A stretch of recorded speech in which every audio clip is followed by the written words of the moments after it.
दोस्तों मेरे पास आप लोगों के लिए दो न्यूज़ है, एक गुड न्यूज़ एक बैड न्यूज़। आप बताओ पहले कौन सी सुनोगे? चलो मैं ही शुरू करता हूँ, गुड न्यूज़ से शुरू करता हूँ। Hello guys and welcome back to the another episode. जय भोलेनाथ। तो दोस्तों जैसा कि आप लोगों ने मेरे पुराने वीडियोस में देखा होगा, अब तक सबको पता चल ही गया होगा कि सीबीआई ने अपनी फाइनल क्लोजर रिपोर्ट दे दी है, जो कि बिल्कुल बिल्कुल ही गाली निकल गई, सॉरी यार। तो जो कि बिल्कुल ही निहायती फर्ज, जब गाली निकलेगी यार, निहायती फर्जी रिपोर्ट अगर कोई इतनी बड़ी एजेंसी सीबीआई जो की है, सरकारी इतनी बड़ी एजेंसी इतनी फर्जी रिपोर्ट दे रही है कि भाई साहब वो तो सुसाइड था जी, मर्डर था ही नहीं, कोई भी लूप होल इसमें दिखाई नहीं थी, तो भाई उनके लिए गाली ना निकले तो क्या निकले। तो उन्होंने तो अपनी फाइनल क्लोजर रिपोर्ट दे दी है। लेकिन दिशा सालियान के केस में जो है, आदित्य ठाकरे, सचिन वाजे और रिया चक्रवर्ती, शौविक चक्रवर्ती, अर्जुन रामपाल, उसके बाद में डीनो मोरिया, इन सब के खिलाफ भाई पीआईएल फाइल हो चुकी है। बहुत जल्दी इनके केस की सुनवाई होने वाली है। और वकील साहब ने तो यहां तक भी डिमांड कर दिया कि भैया आदित्य ठाकरे का नार्को टेस्ट होना चाहिए। और अगर इतना नाम उस बंदे का आ रहा है, इतने सालों से उस बंदे का नाम आ रहा है और उसको बचाया जा रहा है, तो भाई अगर एक बार नार्को टेस्ट हो जाएगा तो दूध का दूध, छाछ की छाछ, पनीर का पनीर और दही की दही अलग अलग हो जाएंगे। अगर वो बाइज्जत बरी हो जाता है, कुछ भी नहीं निकलता, उसके टेस्ट में वो बाइज्जत बरी होकर निकल जाएगा। लेकिन ऐसा होगा नहीं, मुझे तो नहीं लगता वो नार्को टेस्ट के लिए आएगा भी, क्योंकि कहीं ना कहीं भाई उस आदमी को भी मालूम है वो गुनहगार है। तो अब सवाल ये उठता है कि भाई, ये मुझे कमेंट भी आया था एक, कि क्या उसको सजा होगी? तो भाई मुझे भी बड़े दुख के साथ ये कहना पड़ रहा है कि भाई सजा तो नहीं होगी किसी भी आज तक, क्योंकि किसी भी बड़े अधिकारी को ना आज तक जो इतने बड़े लेवल पे हो, जो कि भाई साहब बाला साहब ठाकरे की पोता है भाई, वो उद्धव ठाकरे का बेटा जो आदित्य ठाकरे, वो उसका पोता भाई। पूरी शिवसेना इन लोगों ने बनाई है, मतलब बाला साहब ठाकरे ने खड़ी करी है उनके। मतलब सोचो, संजय दत्त ने उन तक की अप्रोच ली थी तब जाके वो जेल से बेल पे बाहर आया था, वरना भाई साहब प्रधानमंत्री तक की भी हिम्मत नहीं थी कि उस बंदे को जेल से छुड़ा दे। बाला साहब ठाकरे ने सपोर्ट किया था, तब जाके वो जेल से बाहर आया था। काफी जब वो पकड़ा गया था 1993 बॉम्ब ब्लास्ट में, जब उस टाइम की बता रहा हूँ। बाद में तो वो सजा कैसे हुई आप लोगों को पता, आधे टाइम तो वो पेरोल पे ही बाहर रहा। लेकिन बाला साहब ठाकरे भाई अपने आप में बहुत बड़ी हस्ती रहे हैं।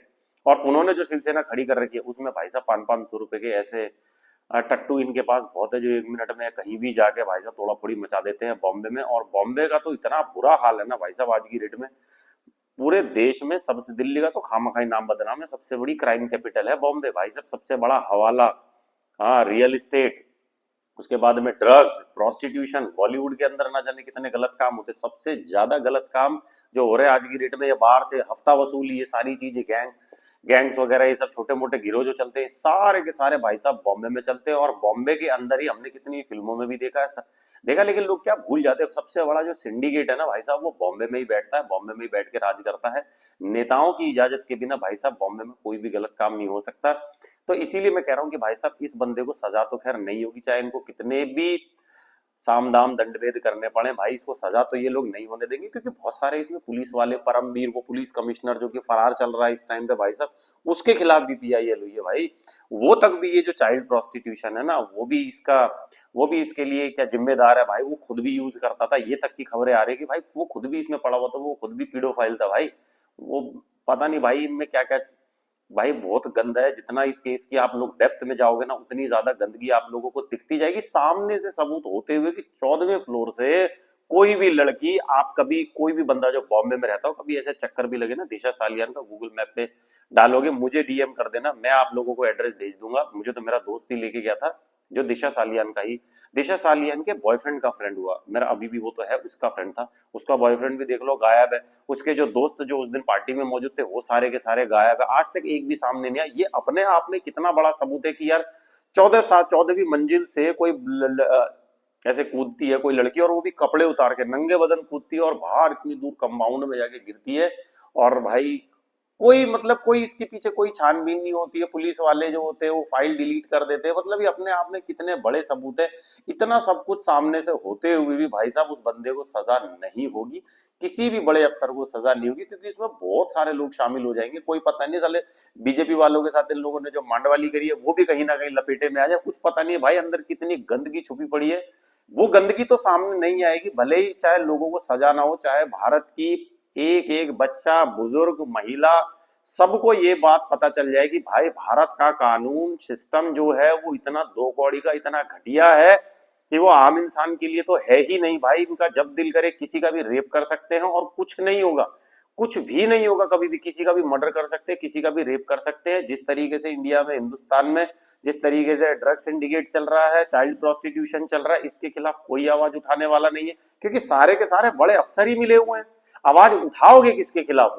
सारी पावर तो इन लोगों के हाथ में। तुम कितना भी न्यूज में छाप लो, कितने भी वीडियोस बना लो, कितने भी डिबेट हो जाए, अरे इसका होना जाना कुछ नहीं। सिर्फ यही होगा कि जो एक थोड़ा बहुत किसी इंसान का विश्वास है ना कि हाँ भाई हिंदुस्तान का कानून ऐसा, मैं तो कानून की मदद ले लूंगा, कोई दिक्कत आती है तो उस इंसान का खाली क्या है, विश्वास टूट चुका है आज की डेट में। मुझे नहीं लगता कोई भी ऐसा इंसान होगा, या अगर है भी तो उसको ये चीज करनी नहीं चाहिए। कोई पुलिस वाला हो, कोई वकील हो, कोई जज हो, कोई नेता मंत्री हो, कोई इज्जत करे इनकी, कोई रिस्पेक्ट करे। मैं देखता हूं कि कोई नेता लोग आ रहे हैं, खामखा लोग पैर छू रहे हैं, कोई पुलिस वाला खड़ा हुआ है खामखा में जनाब जनाब। अरे भाई तुम सही होके चलो, तुम सही रहो, ईमानदारी से अपनी जिंदगी बताओ, कोई तुमको कभी परेशान नहीं कर पाएगा। लेकिन अगर हाँ तुमने गलती करी, गड़बड़ करी, भाई तुम्हें नेताओं के पैर भी छूने पड़ेंगे, तुम्हें ये पुलिस वालों को जनाब जनाब, जी हुजूर, जी जनाब करके उनके पैरों में भी पड़े रहना पड़ेगा। तो करो ही मत, ऐसी अनहोनी होने ही मत दो। यहाँ किसी की बहन बेटी अगर कोई छेड़ देता तो अपने आप में इतने ताकतवर हो, सौड़े को धै भगा पेल पेल के, दौड़ा दौड़ा के, बेल्ट से, हंटर से, जैसा दिल करे वैसे मारो। और मैं तो हर परिवार को ये बोल रहा हूँ कि भाई साहब एक मुश्तंडा घर में छोड़ दो कि तू नौकरी मत कर, तू जिम जा, तेरे को खिलाएंगे पिलाएंगे, बढ़िया प्रोटीन प्रोटीन जो लेना है ले, तैयार करो भाई उसे, उसी के पीछे तुम चल पाओगे। ये मिडिल क्लास के लिए कह रहा हूं मैं भाई, अमीरों के पास तो पैसा ही बहुत है, अंबानी जैसे को तो क्या जरूरत है, वो तो 10-20 बॉडीगार्ड रख लेगा, लेकिन मिडिल क्लास वाला 10-20 बॉडीगार्ड नहीं रख सकता ना। लेकिन कम से कम एक बच्चे को तो तुम तैयार कर सकते हो, जैसे मेरे घर वालों ने हमको मुझे कर रखा है भाई कि यार जब, क्योंकि भाई मैं देख रहा हूँ इतने सालों से भाई कोई लड़ाई झगड़ा कुछ जो है एटलीस्ट कम से कम, हाँ इन कानूनी दाव पेच में अगर आप ना पड़ो तो ये बाहर के लोगों से तो आप निपट लोगे। लेकिन मैं भी वही है ना, एक बार गलती से कानूनी दाव पेच में मैं फंस गया था, वो भी मुझ पे झूठे आरोप लगा के फंसाया गया था। यही आदित्य ठाकरे का जब मैंने नाम ले लिया था, आज सारे मीडिया वाले सब कुछ इसका नाम ले रहे, उस टाइम पे भी मीडिया वालों ने नाम लिया था, उनके खिलाफ इन्होंने कुछ नहीं किया, साले हमें उठा के 5 दिन के लिए जेल में डाल दी, क्योंकि ये लोग पावर में थे उस टाइम पे। आज की डेट में ये लोग पावर में नहीं है, तो अब तो सब इनका नाम खुले में ले रहे, चौड़ में ले रहे। अब ये जो अब क्या ही कर लेंगे।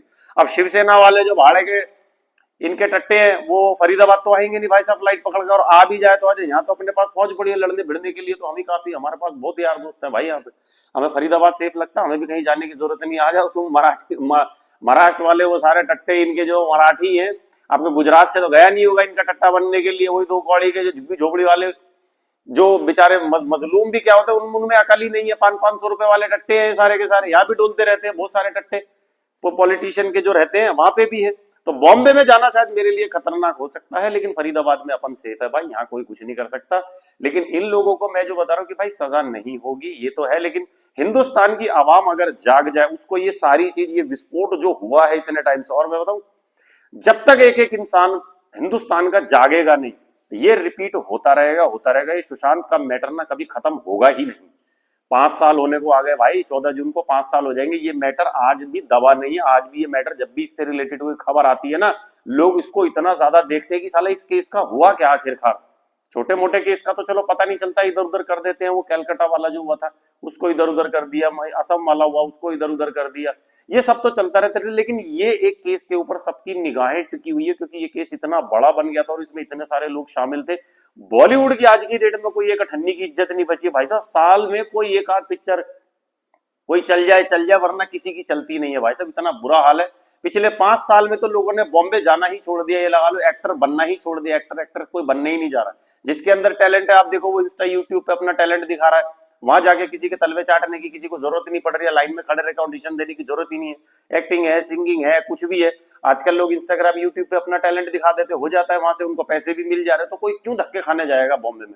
बॉलीवुड का तो बहुत ही बुरा हाल हो रखा है। लेकिन अगर ये हिंदुस्तान की आवाम अगर जाग जाए इस केस से, तो मेरे भाई ये पॉलिटिक्स का जो है ना, ये गंदी पॉलिटिक्स, गंदी राजनीति, इसका भी बहुत जल्दी खात्मा हो जाएगा, बहुत जल्दी एंड हो जाएगा।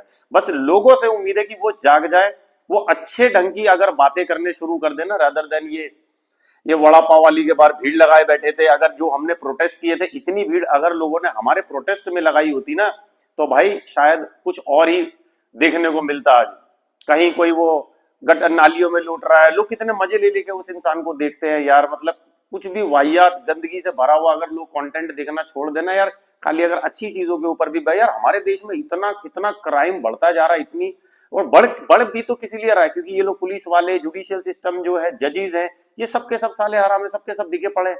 ये तो होगा ही होगा।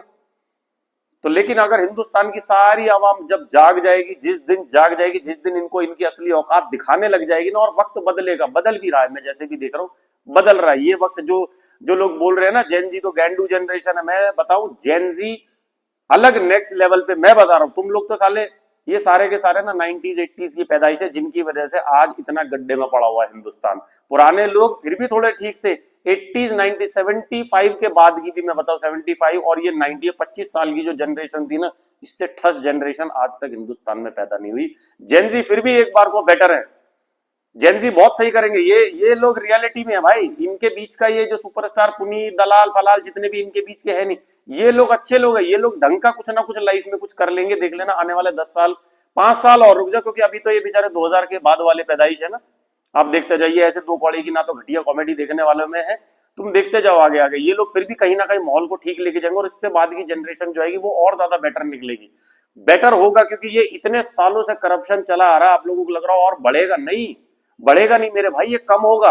क्योंकि इतनी जो आवाज आज के डेट में जो सुन रहे हैं, जो इतनी किसी एक जो केस के पीछे लोगों की इतनी जो निगाहें टिकी हुई हैं, आज से पहले किसी ने इतनी बात नहीं करी थी, और आज 5 साल बाद भी ये केस में इतनी गर्मी है ना कि लोगों के खून खोल रहे हैं आज भी कि यार प्राण की टके साढ़े खून खोलता दिशा सालियान के साथ जो हुआ, या सुशांत सिंह राजपूत। ये तो एक एग्जाम्पल है, जितने भी इन लोगों के साथ, चाहे वो जिया खान हो, जितने भी इन लोगों के साथ हुआ है भाई, खून खोलता है उन लोगों का। ये तो सिर्फ एक पिक्चर है जो कि आप लोगों के सामने आ रही है, आप लोगों को सच से अवगत कराया जा रहा है कि देखो हमारे देश का कानून कितना दो कौड़ी का, कितना घटिया है। ये चीज लोगों के अंदर जिस दिन फैलनी शुरू हो जाएगी ना, इन लोगों का, ये पुलिस वालों का, कोर्ट कचहरी का, जजेस का, नेताओं का जिस दिन भ्रम टूटेगा ना, शायद वो लोग सही काम करने पे मजबूर हो जाएंगे कि दुनिया देख रही है तुम्हारे काम को। वो जज जिसके घर में नोटों का कमरा नोटों से भरा हुआ जो जला है ना, उसको पता होनी चाहिए कि दुनिया देख रही है तेरे बारे में, उसको अभी सामने भी आ जाए, अठन्नी की रिस्पेक्ट मत दो तुम, अपने आप पता चल जाएगा इन लोगों की ये क्या कितने पानी में, किस लिए देनी है, जब जिनका पता है ये साले काम क्या कर रहे हैं, किस बात की रिस्पेक्ट देनी है यार। मैं तो कभी नहीं देता यार। आप लोगों से भी उम्मीद करता हूं कि ज्यादा से ज्यादा वीडियो को शेयर करके ज्यादा से ज्यादा लोगों तक ये बात को पहुंचाएं, ताकि हमारे देश का आवाम और जागे और सही राह पे चले, सही दिशा पकड़े। और हो सकता है दिशा सालियान के केस में कुछ और नया आता है सामने, तो जरूर मैं आप लोगों के लिए वीडियो लेकर आऊंगा। बाकी लोगों को जागरूक करना, देश को जागरूक करना हम सबका कर्तव्य बनता है मेरे भाई, हम सबकी रिस्पॉन्सिबिलिटी है। एक आदमी पे नहीं थोपना चाहिए ये तो खराब है, अरे जिससे जो बन पड़ता है वो करे। मेरे से ये बन पड़ रहा है, मैं ये कर रहा हूं, आपसे इतना अगर आप वीडियो नहीं बना सकते हो, आप समझो कि ये आप ही की आवाज है, तो आप कुछ भी नहीं कर सकते, तो एटलीस्ट वीडियो को शेयर कर दो, 10 लोगों तक शेयर करो, वो आगे 10 लोगों को और शेयर करेंगे। कम से कम ये जो भांडा है ना इन सबका, जो ये फूटना चाहिए। मैं बस ये चाहता हूँ, ये घड़ा जो पाप का है ना, घड़ा भी का साला ड्रम है पूरा का पूरा, ये पूरा जो भर चुका ना, देश इतना ज्यादा करप्शन से भर चुका है, ये फटना चाहिए बस यार, और कुछ नहीं है। ये वीडियो बनाने का मेरा यही माध्यम है, जिस दिन ऐसा हो जाएगा मैं भी बहुत सुकून के वीडियोस बनाने लग जाऊंगा यार। लोग बोलते हैं ना कि यार भरा बैठा, भाई बिल्कुल मैं भरा बैठा रहता हूँ यार, क्योंकि मैं अपने देश में इतना कुछ गलत होते हुए देखता हूँ ना, क्यों नहीं, मुझे तो आश्चर्य होता, ताज्जुब होता, तुम लोग भरे कैसे नहीं हो। लोग बोलते इतना गुस्सा किस बात का, भाई क्यों नहीं होगा यार मुझे यार, देश में देश इतना खुशहाल जिंदगी जी रहा है, क्यों नहीं भरेंगे। हर इंसान को भरना चाहिए यार। दूसरे की बहन तुम्हारी बहन नहीं लगती है, कि दूसरे की माँ तुम्हारी माँ नहीं लगती, खाली अपनी माँ अपनी माँ, अपनी बहन है बस खाली। ये तो देश में नहीं, ये तो नहीं होना चाहिए यार। पता नहीं भाई आप लोग क्या सोचते हैं, मुझे कमेंट करके जरूर बताना यार। आपके कमेंट से काफी ज्यादा मोटिवेशन भी मिलता है मुझे, तो प्लीज कमेंट करते रहिए, वीडियो को लाइक करते रहिए और ज्यादा से ज्यादा शेयर करो। लव यू मेरी जान। जाते जाते चैनल भी सब्सक्राइब कर ही देना यार, आप ही लोगों के बीच की आवाज है मेरे दोस्तों। जय हिंद, जय भारत, जय भोलेनाथ।